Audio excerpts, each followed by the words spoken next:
Mayong hapon, aniyan ang Butuan On News Update sa Butuan City Public Information Office. Suportado sa City Government sa Butuan sa pagpanguna ni Mayor Lawrence Fortun ang gipahigayong ortografiya hungpong Butuanon final validation activity nga gisalmutan sa mga advocates, culture bearers ug mga educators. Ang ortografiya hungpong Butuanon nagtinguha sa pagpreserba sa kaagi ug pagpalig-on sa pagpadayon sa cultural identity ingon man usa sa selebrasyon sa abunda nga Butuanon heritage pinaagi sa integration sa education ug public life. Sumala ni Mayor Fortun ang gisugyot nga orthography timailhan sa kalampusan alang sa Butuan nga mamahimong tulay sa pagbalik sa kaagi ug pagpadulong sa kaugmaon.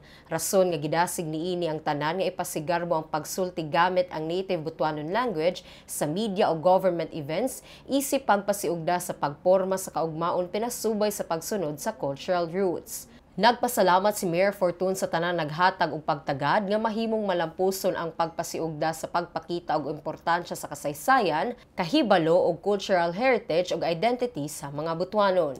Ug mao kadto ang update ning adlaw. Alang sa uban pang mga updates, i-follow i-like ang official Facebook page, TikTok, Instagram o subscribe sa YouTube channel sa Butuan City Public Information Office. 80 days sa lang, Pasko na.